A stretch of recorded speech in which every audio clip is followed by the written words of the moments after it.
Hello guys, आज के जुड़ चुके हैं हम एक और वीडियो के साथ में। आज का हमारा टॉपिक रहेगा पास्ट परफेक्ट टेंस।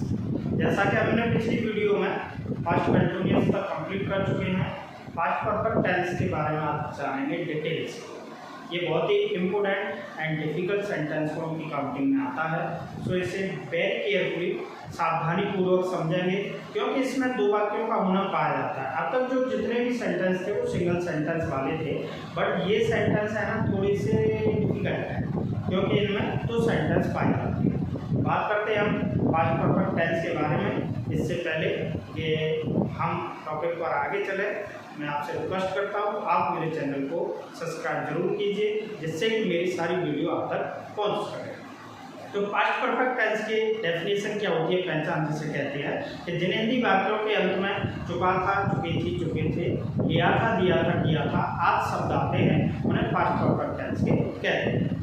नियम क्या कहते हैं कि रूल्स क्या कहते हैं कि जो कार्य पहले समाप्त होता है उसे पास्ट परफेक्ट टेंस में बनाते हैं, और जो कार्य बाद में समाप्त होता है उसे पास्ट टेंस में बनाते हैं। लेकिन ये कंफ्यूजन अभी मैं आपका दूर करने जा रहा हूँ कि किस तरीके से समझा जाए कि कौन सा कार्य पहले समाप्त हुआ और कौन सा कार्य बाद में समाप्त हुआ। बहुत ही अच्छे तरीके से बताऊंगा, जिसमें कोई प्रॉब्लम नहीं होगी कि कैसे समझा जाए कि पहले और बाद में कार्य का कैसे होना पाया जा रहा है।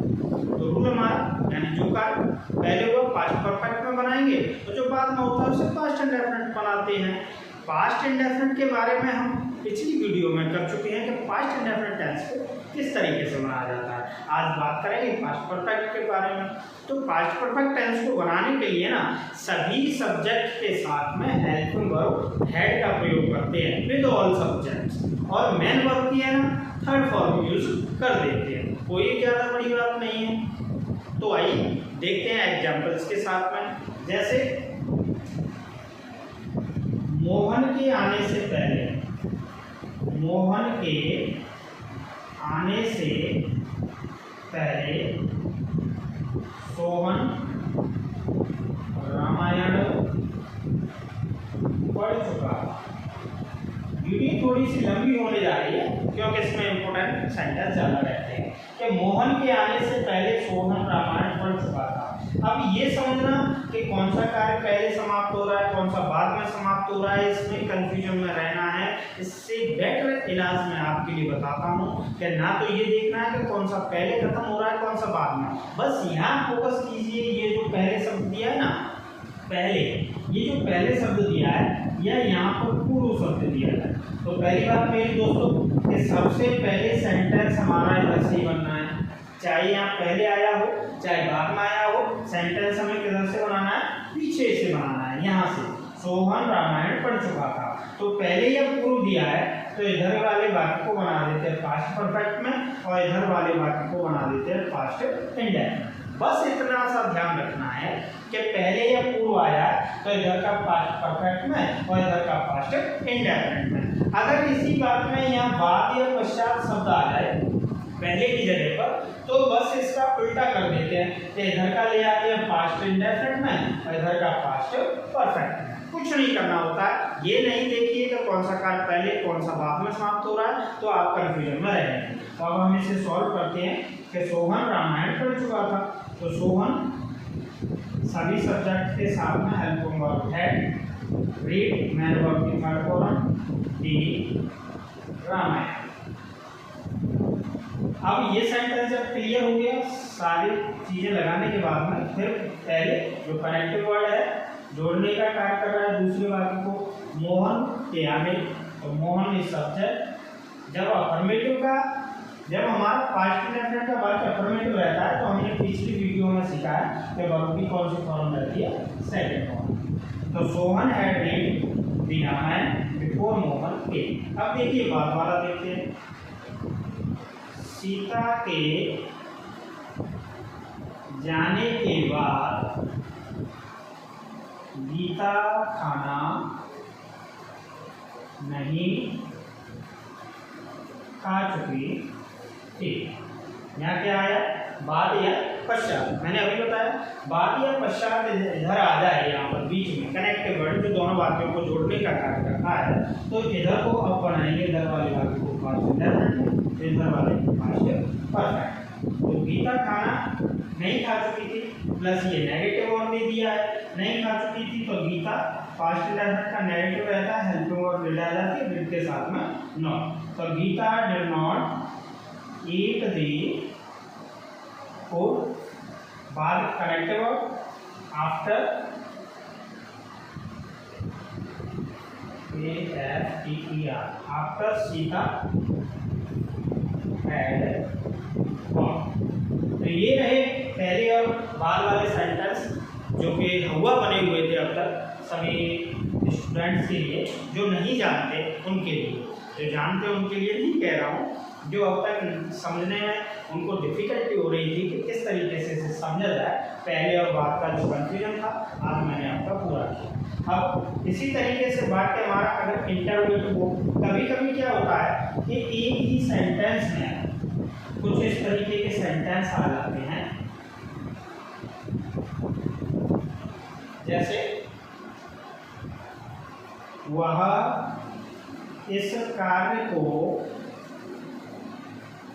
पहले ही कर चुका था। इस तरीके के सेंटेंस आ जाते हैं। तो ही हैड, देखिए पहले ही के लिए हम ऑलरेडी शब्द लगा देते हैं, ऑलरेडी डन दिस वर्क, या हम इसे इस तरीके से भी बना सकते हैं कि he had done this work, और पहले के लिए लगा देते हैं बिफोर। सिंगल सेंटेंस जब आता है तो हम उसे इस तरीके से करते हैं। अब इसमें इंटरोगेटिव टाइप सेंटेंस बनते हैं, फर्स्ट टाइप इंटरोगेटिव होते हैं, उनमें भी थोड़ा सा कंफ्यूजन है। बस जैसे क्या डॉक्टर के आने से पहले मरीज मर चुका था, फर्स्ट टाइप इंटरोगेटिव।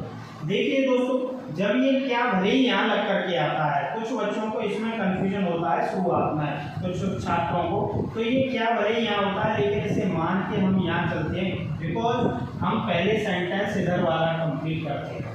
जैसा कि हम पहले ही कह चुका हूँ मैं कि इधर वाले वाक्य को पहले बनाते हैं। तो क्या यहाँ होता है हिंदी में लिखा हुआ, लेकिन इंग्लिश जब इसकी बना के चलते हैं ना, तो इधर से चलते हैं, इसे यहाँ मान के चलते हैं। तो क्या मरीज मर चुका था, तो हैड हेल्पिंग वर्ब आगे, had the patient died before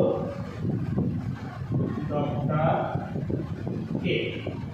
इसी तरीके से यदि बाद वाला होगा ना, तो हेल्पिंग वर्ब हम यहाँ पर डिड रख देंगे और उसे सॉल्व कर देंगे। सेकंड टाइप इंटरोगेटिव ये हो गया हमारा, फर्स्ट टाइप का हो गया। अगर इसी टाइप से सेकंड टाइप का इंटरोगेटिव हो तो कोई प्रॉब्लम नहीं आने वाली। जैसे मेरे जाने के बाद वे कितने प्रश्न हल कर चुके, सेकंड टाइप इंटरोगेटिव। तो ये बाद शब्द लगाया ना, तो इधर का बनेगा पास्ट इंडेफिनिट में, पास्ट इंडेफिनिट का सेकंड टाइप। तो कितने प्रश्न, कितनी की होती है, how many questions did they solve after मेरी आई हैड गॉन। इस तरीके से हम पास्ट परफेक्ट सेंटेंस को बनाते हैं। आप इनकी एक्सरसाइज कीजिए, क्योंकि थोड़े से ये डिफिकल्ट होते हैं मेरे साथियों। मैं आपसे प्रॉमिस करता हूँ कि आप इसी तरीके से मेरे साथ जुड़े रहिए और अंग्रेजी सीखते रहिए। गारंटी के साथ में कुछ ही महीनों में आप अपने आप में थोड़ा सा क्या बहुत सारा परिवर्तन महसूस करेंगे, इस बात का दावा है। मिलते हैं अगली वीडियो के साथ में, जब तक के लिए जय हिंद, जय भारत।